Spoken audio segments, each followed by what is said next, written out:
Dans cette capsule vidéo, nous allons voir comment nommer une molécule en chimie organique. Commençons par les alcanes linéaires.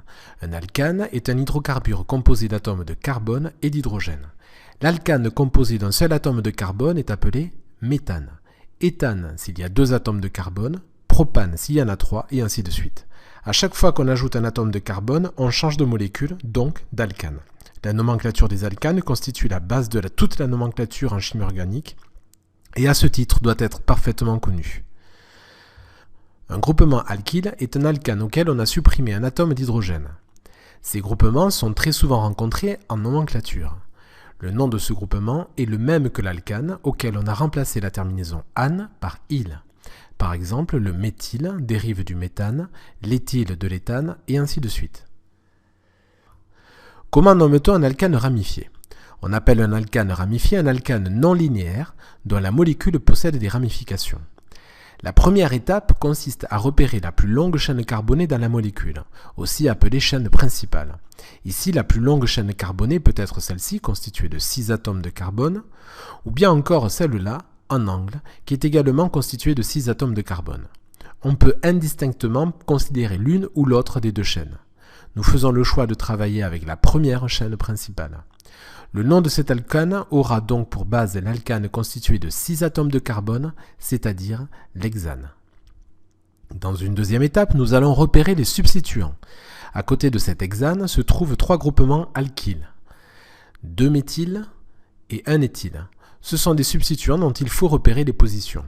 Pour cela, il faut introduire une numérotation de la chaîne principale, ce sera la troisième étape. Le sens de numérotation obéit à plusieurs règles. S'il y a plusieurs substituants, le sens de numérotation est choisi de telle sorte que l'indice du carbone porteur de la première ramification soit minimal. Par exemple, dans cette molécule, si on numérote vers la gauche, le premier carbone porteur de ramification est situé à la 3e position. Cette position est aussi appelée l'indice de position du carbone. Si l'on numérote maintenant vers la droite, le premier carbone porteur de ramification a un indice de position de 2. Le sens choisi est donc ce dernier, de la gauche vers la droite, qui donne le plus bas indice de position. La 4e et dernière étape consiste à nommer la molécule. Les substituants sont placés avant le nom de la chaîne principale en enlevant la terminaison E, donc éthyle ou méthyle. S'il y a des substituants identiques, comme c'est le cas ici avec les méthyles, on utilise un préfixe, di pour 2, tri pour 3. Ici, on aura donc du diméthyle. Les substituants sont classés par ordre alphabétique. Le préfixe di ou tri n'est pas pris en compte dans l'ordre alphabétique. Ainsi, l'éthyle est placé devant le méthyle, puisque E vient avant M. Chaque substituant est précédé de son indice de position. Entre les chiffres et les lettres, on met systématiquement des tirets. La molécule se nomme donc le 4-éthyle, 2,3-diméthyle-hexane. Les indices de position des substituants identiques sont alors séparés par une virgule, comme ici, 2,3. Autre exemple. Ici, la chaîne carbonée la plus longue est constituée également de 6 atomes de carbone comme l'hexane. 2 substituants sont présents, un éthyle et un méthyle, dont il faut définir la position. Pour nommer la molécule, il faut donc choisir un sens de numérotation tel que le carbone portant la première ramification soit de plus faible indice. Si nous numérotons vers la gauche, cet indice est de 3. Si nous numérotons vers la droite, cet indice est également de 3. Dans ce cas, les deux sens donnent des résultats identiques. On choisit celui qui donne le plus petit indice au premier substituant par ordre alphabétique. Le premier substituant par ordre alphabétique ici est l'éthyle, E. Il doit donc être associé à l'indice de position le plus faible. Si nous numérotons vers la gauche, les substituants s'écriront 4-éthyle, 3-méthyle. Si nous numérotons vers la droite, les substituants s'écriront 3-éthyle, 4-méthyle. Nous allons donc choisir la numérotation vers la droite qui confère l'indice de position le plus petit pour l'éthyle. La molécule est donc le 3-éthyle, 4-méthyle-hexane. Dernier exemple. Ici, la chaîne principale est toujours composée de 6 atomes de carbone comme l'hexane. Elle est accompagnée de 3 substituants identiques. que l'on numérote vers la gauche ou vers la droite, les premiers substituants portent des indices de position identiques, soit 2. Dans ce cas particulier, il faut ajouter les indices de tous les substituants. Le sens qui conduit à la plus faible valeur d'indice est choisi. Ici, si on tient compte de la numérotation vers la gauche, la somme des indices est de 11. Si on numérote vers la droite, la somme des indices est de 10. 10 est plus petit que 11, on numérotera donc vers la droite. La molécule s'appelle donc la 2,3,5-triméthylhexane. Nous allons voir comment nommer un alcène. Un alcène est un alcane qui porte une double liaison. Dans la molécule suivante, la plus longue chaîne carbonée, la chaîne principale, est composée de 5 atomes de carbone qui se suivent comme dans le pentane. La base du nom de cet alcène est donc le pentane, ou plus précisément le pentène.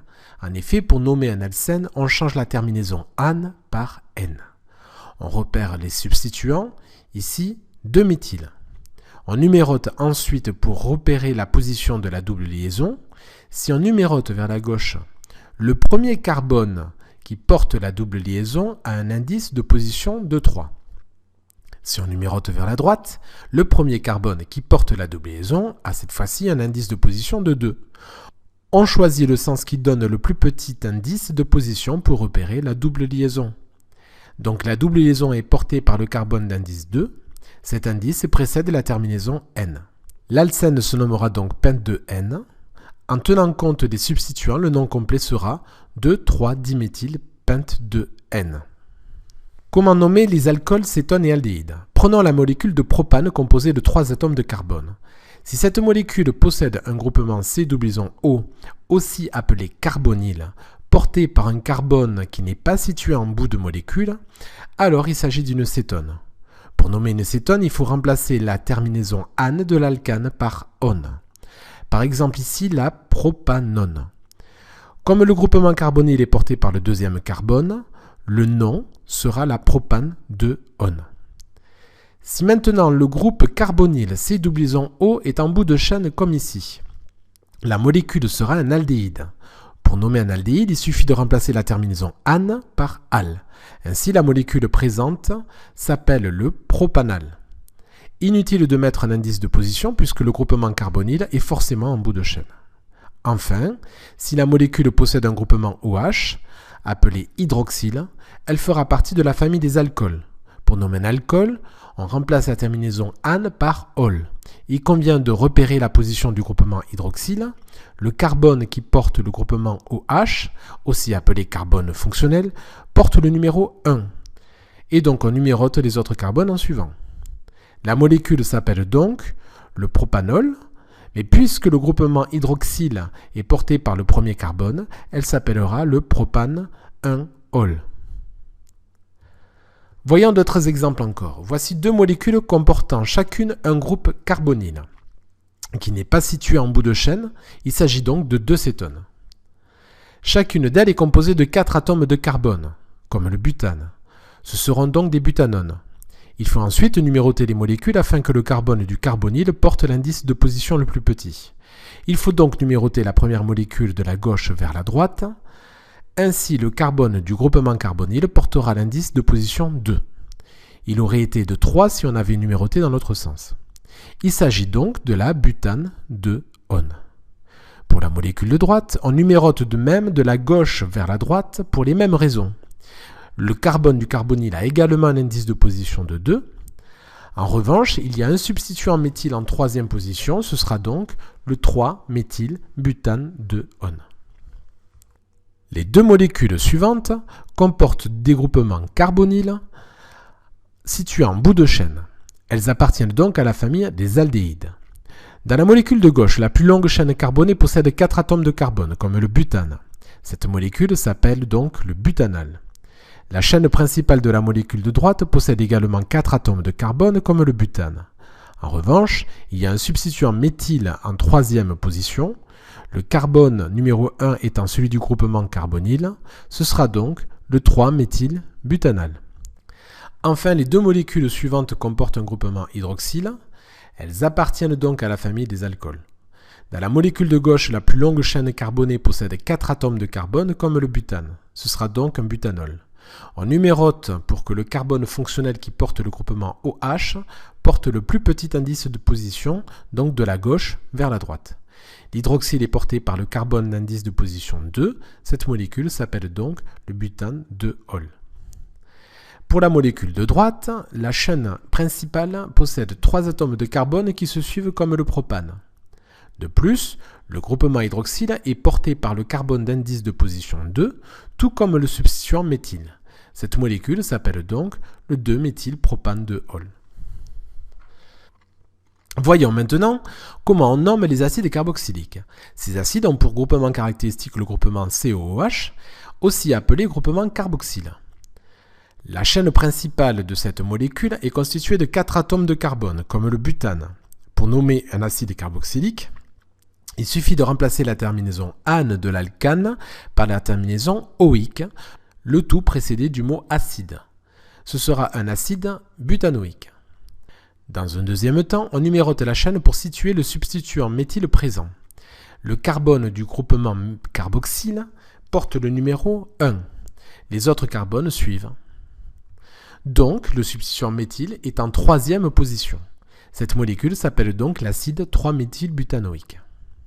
Voyons maintenant comment on nomme les esters. Le groupement caractéristique des esters est C-O-O, avec de part et d'autre des groupements alkyles. Le nom est constitué d'une première partie qui se termine en OAT et relative à la partie de gauche de la molécule. La deuxième partie qui se termine en -ile est relative à la partie de droite de la molécule. Dans la partie située à gauche du groupement C-O-O, la plus longue chaîne carbonée est composée de 4 atomes de carbone, comme le butane.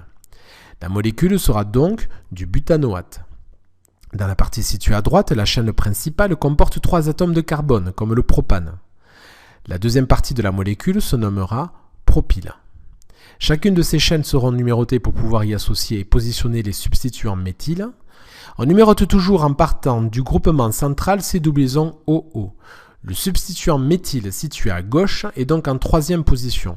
La molécule se nomme donc 3-méthylbutanoate. Et le deuxième substituant situé à droite est lié au carbone d'indice de position 1, donc 1-méthylpropyle. Le nom complet est donc le 3-méthylbutanoate de 1-méthylpropyle. Comment nomme-t-on une amine ? Les règles de nomination dépendent du type d'amine. Il existe des amines primaires, où l'azote est relié à 2 atomes d'hydrogène, les amines secondaires, où l'azote est relié à un seul atome d'hydrogène, et enfin les amines tertiaires, où l'azote n'est pas lié à un hydrogène. Pour nommer une amine primaire, il suffit d'identifier la plus longue chaîne carbonée. Ici, la chaîne principale possède 3 atomes de carbone comme le propane. Ce sera donc une propanamine. Les chaînes sont ensuite numérotées en considérant que l'atome lié à l'azote porte l'indice de position 1. Le substituant méthyle, ici, est donc en deuxième position. La molécule se nomme donc 2-méthylpropanamine. Pour une amine secondaire, il faut prendre en considération la plus longue chaîne carbonée reliée à l'azote. Ici, il s'agit d'une chaîne comportant 2 atomes de carbone comme l'éthane. On parlera donc d'éthanamine. Un groupement méthyle est situé de l'autre côté de l'azote. Le nom prend alors la forme suivante, N-méthyléthanamine. Enfin, pour une amine tertiaire, on procède de la même façon. On repère la plus longue chaîne carbonée qui donne le nom principal, ici éthanamine toujours, et on ajoute les groupements méthyle au nom, N-N-diméthyléthanamine. Enfin, comment nomme-t-on une amide ? Une amide est une molécule contenant le groupement C-O-NH2. La plus longue chaîne carbonée contient ici 2 atomes de carbone comme l'éthane. Il s'agit donc de l'éthanamide. Cette capsule vidéo sur la nomenclature en chimie organique est désormais terminée.